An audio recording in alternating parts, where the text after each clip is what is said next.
Di menu pengaturan ini Anda akan bisa melihat submenu dari pengaturan seperti submenu umum, menulis, membaca, diskusi, media, permaling, dan juga privasi.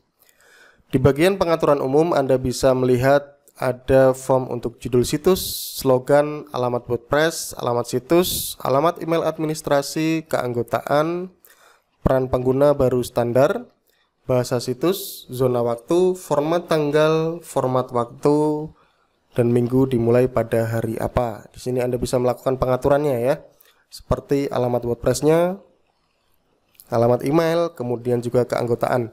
Jadi ketika seseorang melakukan pendaftaran di WordPress Anda, maka Anda bisa mengaktifkannya seperti ini. Nah, setiap orang dapat mendaftar ke WordPress Anda. Kemudian Anda bisa menerapkan peran pengguna baru secara standar, apakah itu pelanggan, kontributor, penulis, editor, atau administrator. Ini tergantung dari bagaimana Anda menggunakan WordPress ini ya.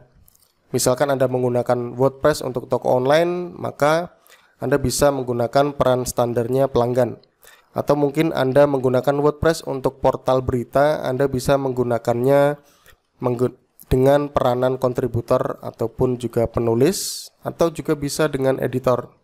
Nantinya tergantung dari model website apa yang Anda terapkan di WordPress ini. Kemudian bahasa situs, zona waktu, dan sebagainya, ini Anda bisa melakukan pengaturannya di sini. Di submenu menulis, Anda bisa melakukan pengaturan tentang post. Seperti kategori post standar, di sini ketika ada pengguna yang menambahkan tulisan atau post baru, maka akan menggunakan kategori post standar apabila tidak ditambahkan kategori baru atau menggunakan kategori yang sudah ada. Kemudian format post bawaan, di sini postingan akan menggunakan format standar. Meskipun di WordPress Anda bisa menggunakan format lain seperti sampingan, chat, galeri, taut, gambar, kutipan, status, video, dan juga suara.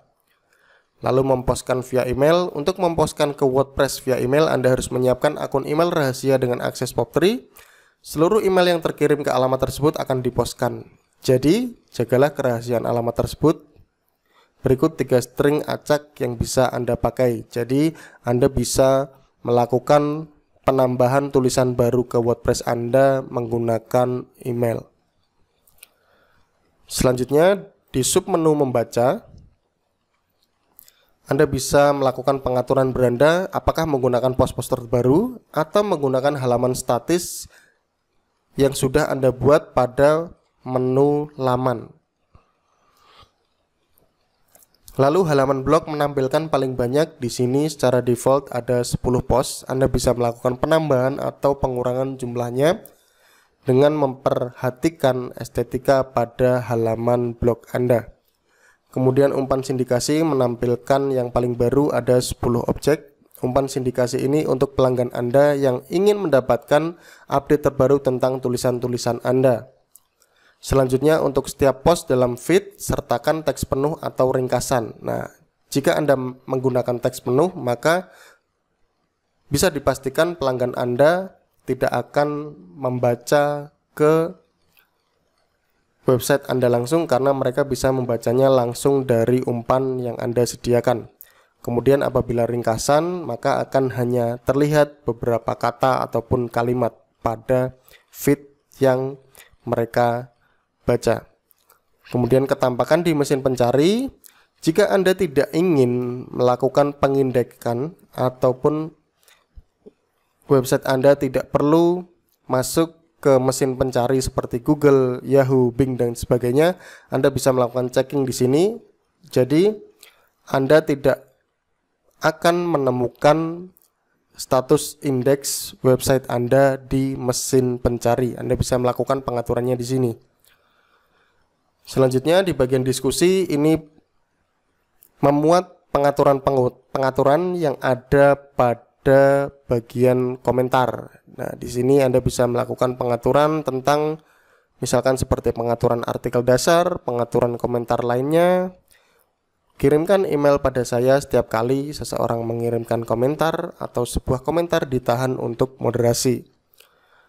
Sebelum sebuah komentar muncul, komentar harus disetujui secara manual atau penulis komentar harus mempunyai komentar yang disetujui sebelumnya. Dan di sini pengaturan-pengaturan tentang komentar akan bisa Anda kontrol lewat submenu diskusi ini. Selanjutnya di submenu media tentang pengaturan gambar, yaitu ukuran yang tertera di bawah ini menentukan dimensi maksimum dalam pixel yang digunakan ketika menambahkan sebuah gambar dalam pustaka media. Ukuran miniatur, ukuran sedang, dan juga ukuran besar. Mengunggah berkas, Anda bisa melakukan organisasi unggahan dalam folder-folder berdasarkan bulan dan tahun. Nantinya setiap file yang Anda unggah ke WordPress Anda akan diurutkan berdasarkan bulan dan tahun pada saat melakukan upload.